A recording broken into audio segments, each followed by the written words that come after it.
नमस्कार the earth news देख रहे हैं आप सब। मैं हूं आपके साथ साहिल केरनी और वक्त हो चला है द रियल इशू का। बात करेंगे मिडिल ईस्ट को लेकर, जहां तनाव टकराव लगातार बढ़ता जा रहा है। अमेरिका, इजराइल और ईरान के बीच छिड़ी जंग का आज 16वां दिन है और हालात लगातार गंभीर होते जा रहे हैं। इस बीच ईरान ने संकेत दिया है कि अगर युद्ध खत्म करने की ठोस गारंटी मिलती है तो वे अमेरिका और इसराइल के साथ बातचीत के लिए तैयार है।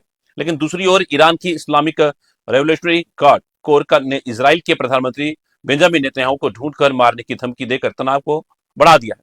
उधर जंग के बीच अमेरिका ने मिडिल ईस्ट में अपनी सैन्य ताकत को और बढ़ा दिया है। अमेरिकी नौसेना का अत्याधुनिक युद्धपोत यूएसएस त्रिपोली करीब 2500 मरीन सैनिकों और F-35B स्टेल्थ फाइटर जेट्स की क्षमता के साथ युद्ध क्षेत्र की ओर रवाना हो चुका है। पहले से अरब सागर में यूएसएस अब्राहम लिंकन और रेड सी में यूएसएस जेराल्ड और फोर्ड जैसी शक्तिशाली एयरक्राफ्ट कैरियर तैनात है। विशेषज्ञों का मानना है कि 2003 के इराक युद्ध के बाद ये मिडिल ईस्ट में अमेरिका की सबसे बड़ी सैन्य तैनाती है। ऐसे में सवाल यह है कि क्या यह संघर्ष अब बड़े युद्ध की तरफ बढ़ता हुआ नजर आ रहा है।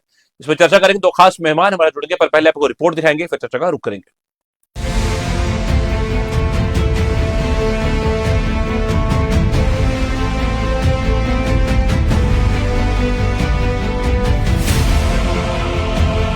मिडिल ईस्ट में अमेरिका की सैन्य ताकत और बढ़ी। यूएसएस त्रिपोली 2500 मरीन सैनिकों के साथ रवाना। युद्धपोत को लाइटनिंग कैरियर भी कहा जाता है। जहाज से उड़ान भर सकते हैं। F-35B स्टेल्थ फाइटर जेट करीब 45,000 टन वजनी और 844 फीट लंबा जहाज, $4.5 अरब लागत वाला अत्याधुनिक असॉल्ट शिप, समुद्र से सीधे जमीनी हमला करने में सक्षम प्लेटफॉर्म, जापान से मिडिल ईस्ट की ओर तेजी से बढ़ रहा जहाज, अरब सागर में पहले से तैनात है यूएसएस अब्राहम लिंकन 2003, इराक युद्ध के बाद सबसे बड़ी अमेरिकी तैनाती। ईरान के साथ बढ़ते तनाव के बीच अमेरिका ने मध्य पूर्व में अपनी सैन्य ताकत को और मजबूत कर दिया है। अमेरिकी नौसेना ने अपने बेहद अहम युद्धपोत यूएसएस त्रिपोली को करीब 2500 मरीन सैनिकों के साथ युद्ध क्षेत्र की ओर रवाना कर दिया है। विशेषज्ञों के मुताबिक ये तैनाती सिर्फ सैन्य उपस्थिति बढ़ाने के लिए नहीं, बल्कि संभावित जमीनी अभियान की तैयारी का संकेत भी हो सकती है। मिडिल ईस्ट में हालात तेजी से बदल रही हैं और अमेरिका अब किसी भी बड़े सैन्य ऑपरेशन के लिए तैयार नजर आ रहा है। यही वजह है कि इस कदम को युद्ध के विस्तार की आशंका से जोड़कर देखा जा रहा है।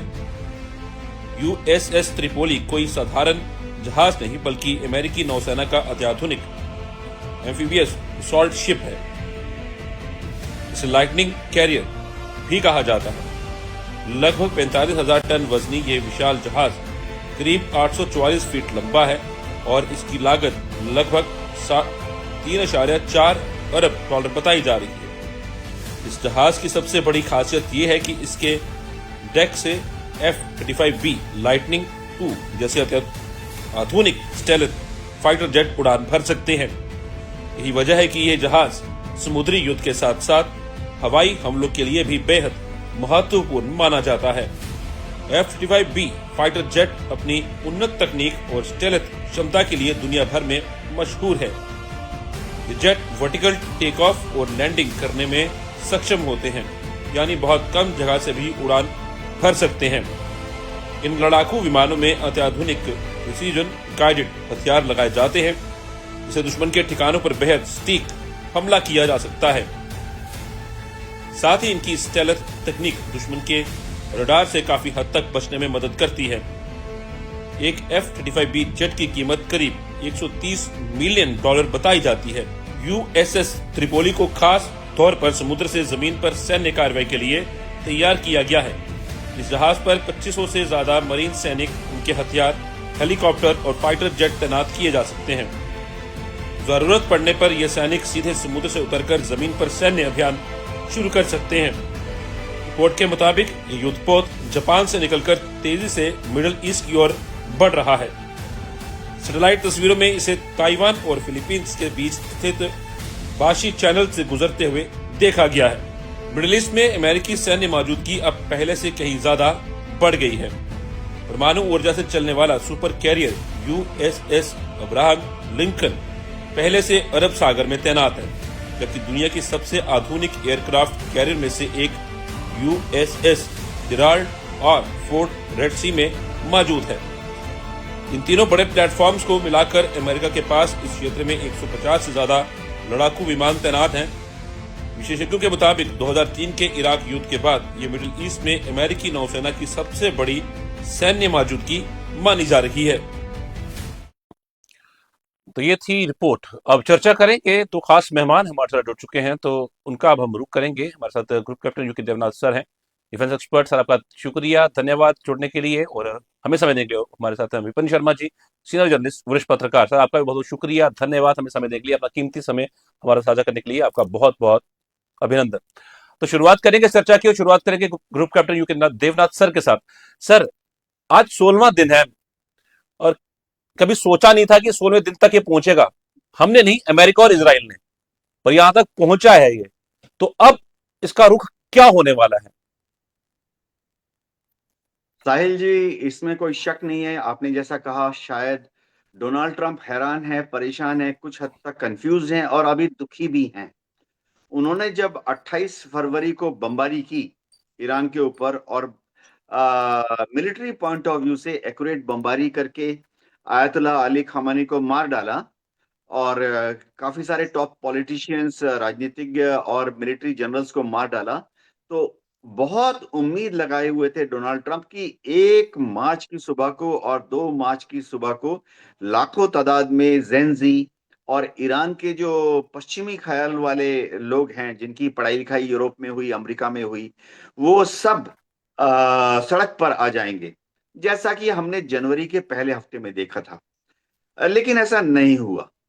अब डोनाल्ड ट्रंप जो है इंतजार कर रहे हैं कि ईरान कब थकेगा। 16 दिन की लड़ाई में ईरान अभी तक थकने की कोई भी इशारा नहीं दे रहा है। ईरान लगातार अभी तक इजराइल के ऊपर हमला कर रहा है। ईरान अभी तक गल्फ स्टेट में जितने हैं, पर्शियन गल्फ के आसपास, वहां अमेरिकन ठिकानों पर, अमेरिकन एम्बसीज पर, और सबसे बड़ी बात है, जिन जिन 5 स्टार होटल्स में अमेरिकन डिप्लोमेट्स रह रहे हैं या CIA और मोसाद के एजेंट बड़ी तादाद में रह रहे हैं, उस पर हमला कर रहा है। अब एक नया आयाम भी आ गया है। अमेरिका ने खरग आइलैंड जो है उस पर हमला किया और खरग आइलैंड पे जो रनवे था उसको नष्ट किया। वहां पर जो IRGC की छावनी थी उसको नष्ट किया। तो क्या ये युद्ध अब लंबा चलेगा? क्योंकि हो सकता है कि उभय पक्ष एक दूसरे के ऑयल इंफ्रास्ट्रक्चर पर हमला करना शुरू कर दे। जी ठीक है सर, मैं दोबारा रुक करूंगा। मैं रुक करना चाहूंगा। हमारे साथ विपिन शर्मा जी की हैं, वरिष्ठ पत्रकार, सीनियर जर्नलिस्ट। सर, मैं कुछ चीजें आगे से पूछता हूँ आपसे। मैं बात करूंगा चीन, रूस और यूरोप की। चीन, रूस, यूरोप जैसे बड़े देश जो है, उनकी इस युद्ध के अंदर स्थिति कैसी दिख रही है? किस तरह से चीजें होती है, और मिडिल ईस्ट को लेकर खास तौर पर मतलब वो किस तरह की नजर रखे हुए हैं? सर जी, ये आपका जो सवाल है ये बहुत अहमियत रखता है, क्योंकि इस समय वर्तमान जो अब 16वें दिन पे ये युद्ध आ गया है यहाँ पर, और इसमें कोई दो मत नहीं है, क्योंकि रूस और चीन खास तौर पे ये दो दो बड़े मुल्क हैं। ये इस समय फेंस सिटर्स बने हुए हैं, वेट एंड वॉच की इनकी नीति है इस समय। और साथ में अगर इसमें जोड़े हम नॉर्थ कोरिया, तो वो भी अलग एक उसकी एक भूमिका है। लेकिन यहां पर ये लोग भली भांति समझते हैं कि इनका युद्ध में आना, बीच में किसी तरह की अगर ये लोग भी एस्केलेशंस में अपना योगदान देते हैं, तो ये तीसरा विश्व युद्ध शुरू हो जाएगा। तो यहां पर अभी ये जो वेट एंड वॉच की पॉलिसी है, तो उसके पीछे भी अच्छा खासा कारण है रूस का और चीन का, क्योंकि चीन की एक विस्तारवाद की नीति रही है और 14 मुल्कों के साथ चीन का अपनी सीमा को लेकर विवाद है। और यही अगर तुलना करें, हिंदुस्तान की बात करें, हिंदुस्तान ने लगभग जो उनका सीमा को लेकर विवाद है। यहां पर रूस की बात करें तो यूक्रेन के साथ इतने समय से पहले सोचा था कि एक T20 वाला मैच होगा और बिल्कुल वो खत्म हो जाएगा, लेकिन वो युद्ध आज भी किसी तरह का विराम नहीं लगा है। तो अपने आप में बड़ी गंभीर स्थिति है। तो यहां पर सोच समझकर ये दोनों जो मुल्क हैं, रूस और चीन, ये जो अपने कदम उठा रहे हैं, बड़े फूक फूक के ले रहे हैं। साथ में मैं जरूर जोड़ना चाहूंगा इस समय की जो स्ट्रेट ऑफ हॉर्मुज की बात कर रहे हैं हम लोग, की ब्लॉकेड किसी तरह की क्या नीति है। क्योंकि देखिए, जब हम किसी चीज का आंकलन करते हैं या कोई भी मुल्क युद्ध में जाता है तो वो पीछे इतिहास को भी खंगालता है, उसका भी आकलन करता है कि इराक ईरान का जो युद्ध हुआ 80 से लेकर 88, फिर कोल्ड वॉर का जो दौर देखने को मिला पूरे विश्व को 47 से लेकर 91 तक, 1947 टू 1991, और यही बात है, ईस्टर्न ब्लॉक्स वेस्टर्न ब्लॉक्स बन गए, एक दो फाड़ में दुनिया बंट गई, रूस की तरफ एक, अमेरिका की तरफ एक। तो यहां पर अभी इस समय देखिए, हम लोग तो चाहते हैं जो एस्केलेशन है ये डी एस्केलेशन होना चाहिए, विराम लगना चाहिए, क्योंकि युद्ध से किसी का भला नहीं होने वाला, क्योंकि यहां पर एनर्जी ऑयल प्राइसेस अगर शूट अप करते हैं तो जिस तरह के डिसरप्शन होंगे बिल्कुल तो सर। वो बड़ी गंभीर स्थिति उत्पन्न कर देंगे। तो जी यहां पर अभी देखिए कि कौन पीस मेकर बन के उभरता है, क्योंकि अभी क्योंकि हम उस दौर में भी जी रहे हैं। मैं संक्षेप में एक बात जोड़ना चाहूंगा कि जब प्रिसाइज मिलिट्री स्ट्राइक्स हो रहे हैं, मतलब आप दुश्मन को कहीं भी पाताल में भी छुपा दो, आप उसको ढूंढ के उस पे उसको टारगेट कर सकते हैं। तो और यहां पर अगर जो आईआरजीसी है जो दावा कर रहा है कि हम नेतन्याहू को पकड़ के मारेंगे, तो ये बिल्कुल और मामला तूल पकड़ रहा है, क्योंकि अभी तो एक तरफ बात चल रही है कि शांति की कौन कैसे बातचीत का दौर सिलसिला शुरू हो, लेकिन वहां पर आग में घी डालने का काम अगर बिल्कुल सर। आईआरजीसी कर रहा है। और यही बात है, देखिए जी सर। सिविलियन जितने भी सेक्टर्स हैं, एक आम नागरिक को किसी तरह की क्षति नहीं पहुंचनी चाहिए, और खासतौर पर बच्चों को। तो यहां पर मुझे लगता है राय एक होनी जी चाहिए कि जो सिविलियन सेगमेंट सेक्टर्स को जी टारगेट हुआ है, जो क्षति पहुंची है तो किसी भी जगह, तो वो मुझे लगता है कि बहुत ज्वलंत मुद्दा है। जी, मैं दोबारा रुक करूंगा सर, आपका मैं रुक करूंगा। हमारे साथ group captain UK Devnath sir हैं। सर, अमेरिका द्वारा यूएसएस त्रिपोली की तैनाती को आप किस रणनीतिक संकेत के रूप में देखते हैं? जी हाँ, हो ये रहा है कि अमेरिका ने उम्मीद की थी कि बमबारी के चलते अब तो वो दावा कर रहे हैं कि उन्होंने 15,000 टारगेट्स को ईरान में निशाना लगाया। तो अमेरिका उम्मीद कर रहा था कि 15,000 जगह पर 15,000 बॉम्ब्स गिराने के बाद ईरान घुटने पर आ जाएगा और शरण मांगेगा, अमेरिका की सरेंडर कर देगा। लेकिन ऐसा हुआ नहीं। जी सर। तो अमेरिका को लग रहा है कि अब शायद वह जमीनी या समुद्री रास्ते से मेरीन कोर का हमला कर सकता है। देखिए, ये जो यूएसएस ट्रिपोली है, ये एम्फीबियस असॉल्ट शिप है, और इसमें जैसे 2,500 मेरीन अगर आ रहे हैं, तो ये मेरीन कमांडो जो हैं समुंदर के रास्ते से ईरान के तटीय क्षेत्र पर हमला करने में माहिर हैं। क्या ये लोग खड़ग आइलैंड पर एक सी बॉर्न असॉल्ट कर सकते हैं? शायद अमेरिका में डोनाल्ड ट्रंप के दिमाग में यही खेल खेल रहा हो। तो इनकी तैनाती शुरुआती दौर में होगी, समझिए ओमान में, कतार में, यूएई में, और एक खास दिन पर जब मौसम और समुद्र की लहरें फेवरेबल होंगी, तो ये असॉल्ट शिप्स में हम बोलते हैं एम्फीबियस असॉल्ट शिप्स में बैठकर ये खड़ग आइलैंड पर लैंड कर सकते हैं।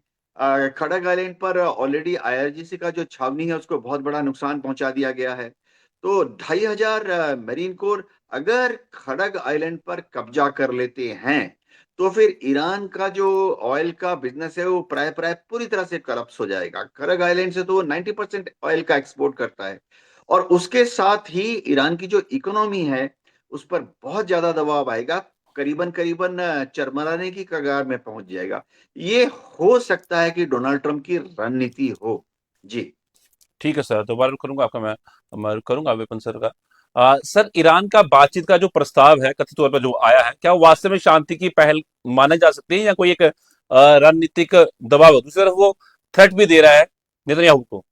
मतलब इन सब चीजों को जोड़ के किस तरह से देखते हैं? देखिए, यहाँ पर सवाल ही पैदा होता है कि विकल्प क्या है ईरान के पास, क्योंकि एक तरफ जब डोनाल्ड ट्रंप और इजराइल की तरफ से भी ये दावे करे जा रहे हैं कि यहाँ पर ईरान को हमने बिल्कुल एक विध्वंस जो मचाया है उससे ईरान खत्म हो चुका है। तो अगर ये मान के चलें कि पूरी बात इनकी उसमें सच्चाई ना हो, ईरान अमेरिका की और इजराइल की, लेकिन अगर बहुत हद तक उनके दावों में सच्चाई है, तो इसका मतलब है कि ईरान में अब इतनी क्षमता नहीं बची है कि वो करे। तो यहां पर एक अनुमान ये भी अंदेशा जो जताया जा रहा है अमेरिका की तरफ से, डोनाल्ड ट्रंप की तरफ से, कि इनको जो ये युद्ध 16वें दिन तक आ गया है, तो इसके पीछे क्या कहीं रूस का समर्थन तो नहीं है, जो अंदेशा जताया जा रहा है कि पीछे से, और यही बात है कि कौन से ऐसे मुल्क हैं जो पीछे से सपोर्ट कर रहे हैं इस समय ईरान को।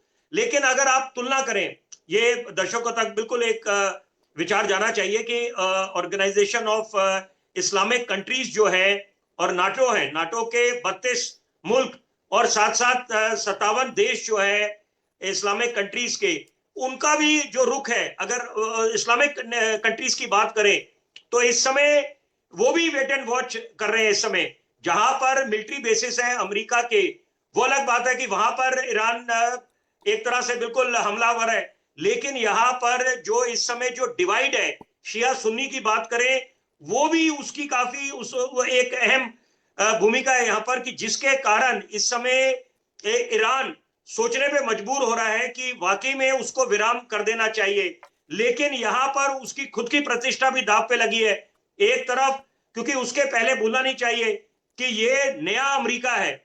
और नया अमेरिका इसलिए मैं बोल रहा हूं क्योंकि जो डोनाल्ड ट्रंप का ये दूसरा कार्यकाल है बतौर राष्ट्रपति, ये वाकई में बड़ा हैरान करने वाला है। क्योंकि एक तरह से जो जिस तरह से वेनेजुएला के राष्ट्रपति को उठा के ले आए, उसके साथ साथ जो एक तरह से यूरेनियम एनरिचमेंट फैसिलिटीज है ईरान में, वहां पर जो हमला बोला, तो अपने आप में जो बोल रहे हैं डोनाल्ड ट्रंप उसको करके दिखा रहे हैं। तो ये कारण है कि ईरान को सोचना चाहिए कि पहली बात तो अगर बातचीत का सिलसिला शुरू होता है तो आईआरजीसी पे नकेल कसनी चाहिए कि आप अगर ऐसे बात करेंगे तो वहां पर तो और ये युद्ध की स्थिति बढ़ेगी, डी एस्केलेशन नहीं होगा, एस्केलेशन और बढ़ेंगे, तो उससे नुकसान ईरान का होगा। लेकिन साथ साथ यहां पर जिम्मेदारी सबको लेनी पड़ेगी, क्योंकि इजराइल जो एक तरफ दावा करा जा रहा है कि आप लेबनान की बात करें, उसके पहले गाजा की बात करें, वेस्ट बैंक, तो ये यहां पर जब बच्चों पे हमला हुआ और आपने अटैक्स करे, तो वहां पर उसकी जिम्मेदारी भी है।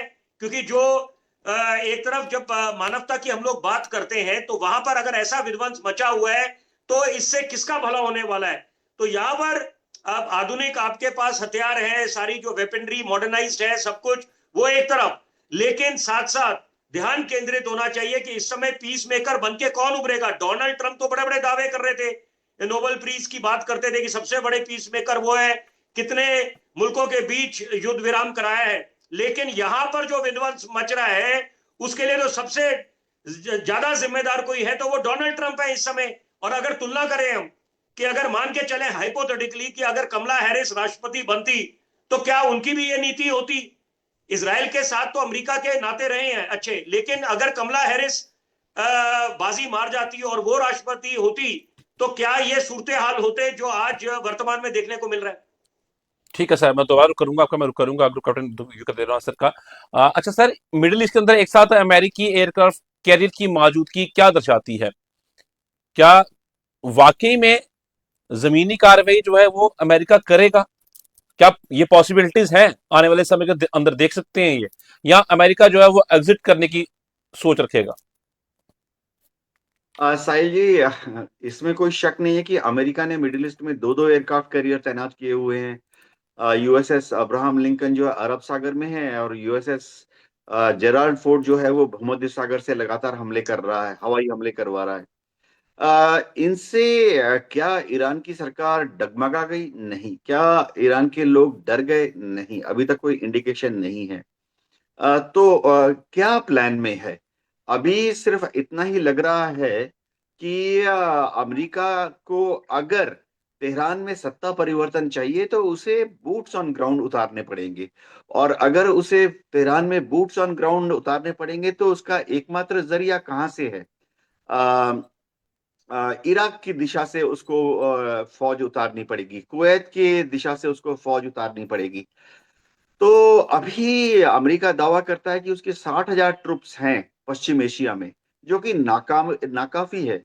अगर हम 2003 में जो सद्दाम हुसैन के ऊपर इराक में हमला हुआ था उसको याद करें, तो उस वक्त 2 लाख ट्रुप्स को सऊदी अरेबिया में जमा किया गया था, और 2,500 टैंक्स को सऊदी अरेबिया में जमा किया गया था। तो इराक के मुकाबले तो अभी ईरान जो है करीबन 4 गुना बड़ा क्षेत्रफल है। इराक की तुलना में ईरान बहुत बड़ा है। मैं एक तुलना दे देता हूँ। भारत का क्षेत्रफल अगर 15,000 वर्ग किलोमीटर है, तो ईरान का क्षेत्रफल 8,000 स्क्वायर किलोमीटर है।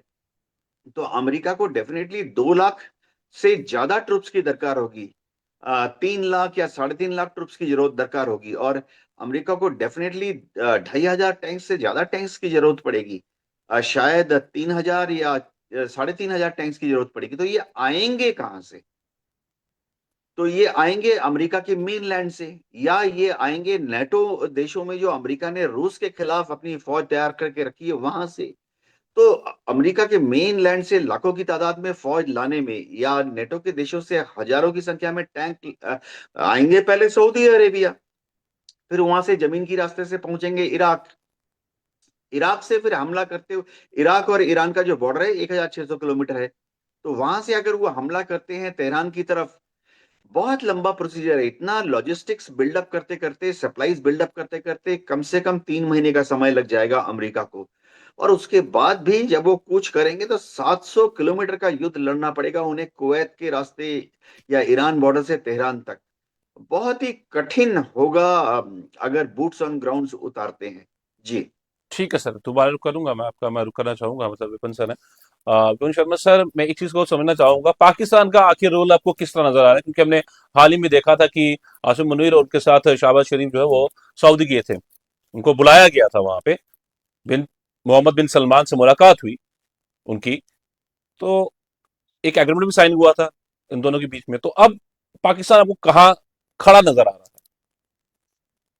देखिए, ये भी सवाल आपका साहिल जी बहुत अहमियत रखता है। देखिए, पाकिस्तान का कोई लोकस स्टैंडा ही नहीं है, और अभी देवनाथ जी बोल रहे थे, मैं बिल्कुल इत्तेफाक रखता हूं। बड़े अच्छा इनका आकलन रहता है और बड़ा तजुर्बा है इनको। तो देखिए, पाकिस्तान का जो लोकस स्टैंडा ही है वो कुछ भी नहीं है, और सबसे साथ साथ कि कटोरा लेके विश्व के हर एक मुल्क के पास जाता है।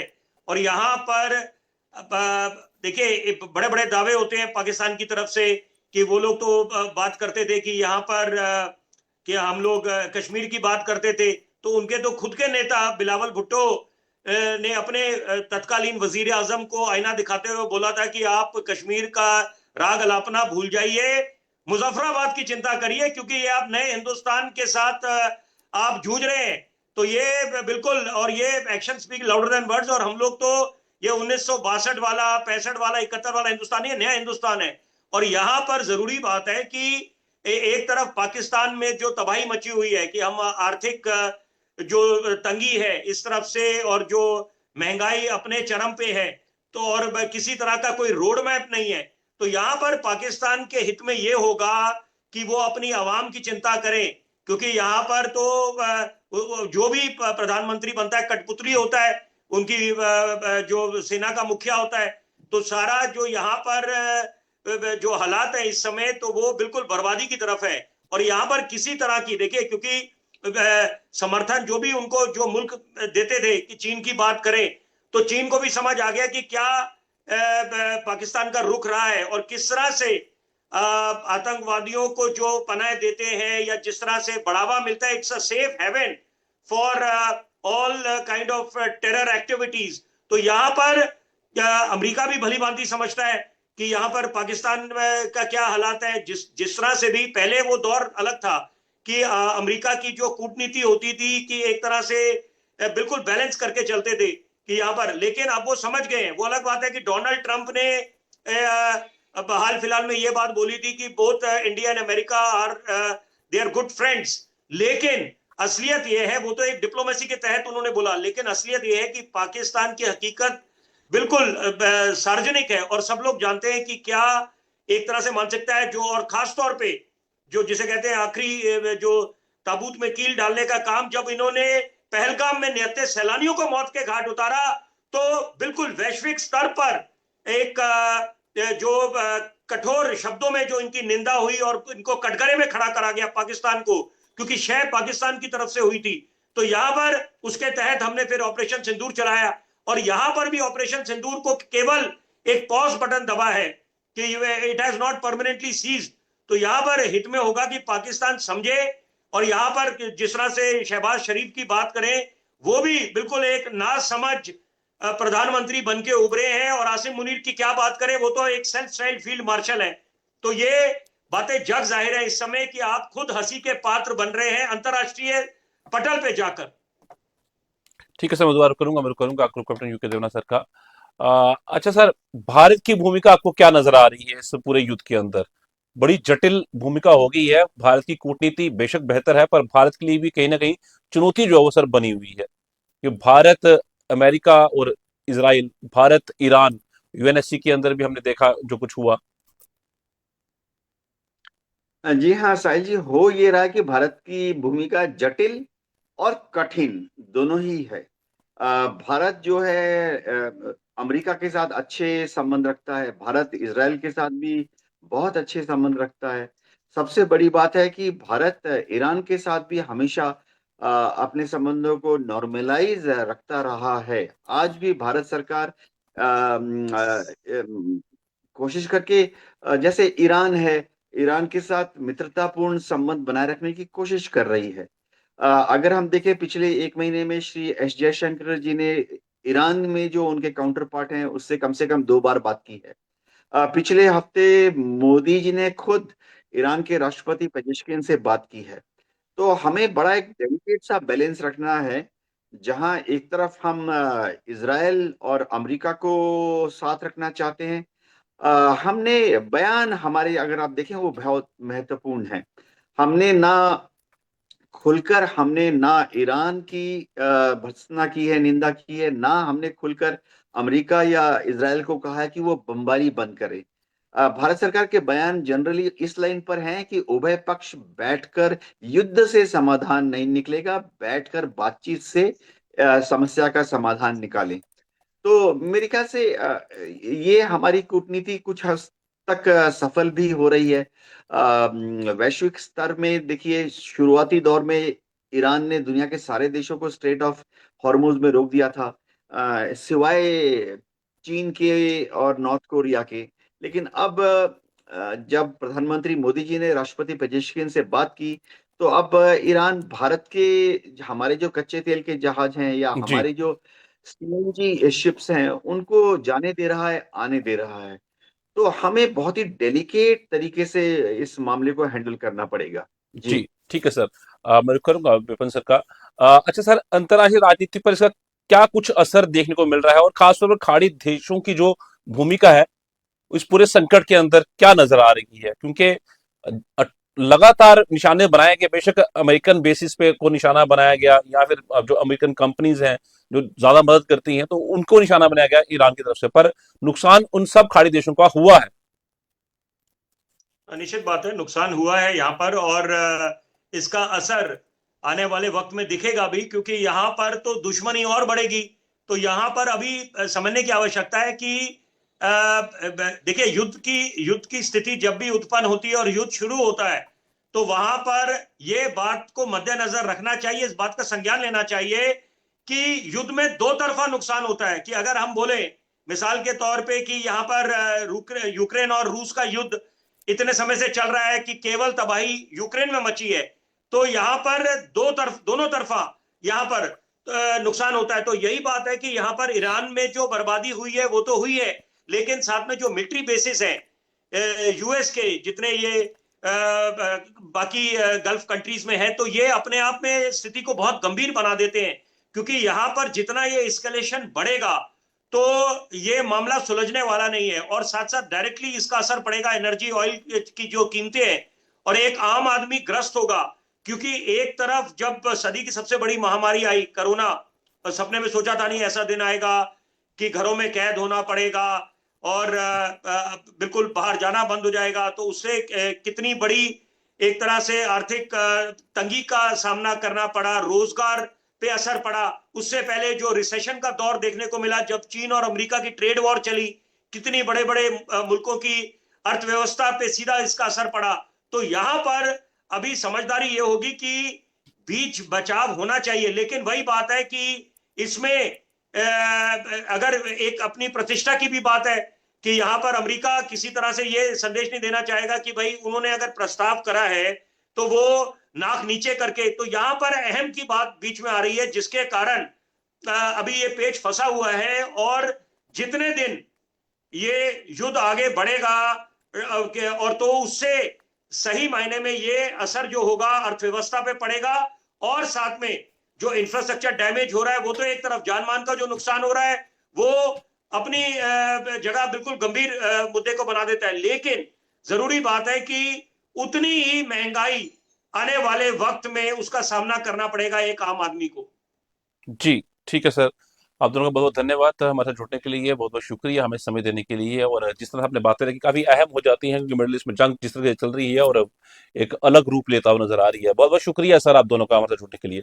मिडिल ईस्ट में हालात बेहद नाजुक बने हुए हैं। एक तरफ अमेरिका अपनी सैन्य ताकत बढ़ा रहा है तो दूसरी तरफ ईरान बातचीत की बात भी कर रहा है और कड़ी चेतावनी भी दे रहा है। ड्रोन हमले, मिसाइल हमले और लगातार बढ़ती सैन्य तैनाती इस बात की संकेत दे रही है कि क्या ये बड़ा रूप ले रहा है युद्ध। दुनिया की नजर अब इसी बात पर टिकी हुई है कि क्या कूटनीति इस संकट को शांत कर पाएगी या फिर ये टकराव पूरे क्षेत्र को एक बड़े युद्ध की आग में झोंक देगा। फिलहाल मिडिल ईस्ट में हर पल हालत बदल रही है। फिलहाल आज की चर्चा में इतना ही, मुझे दीजिए इजाजत, नमस्कार।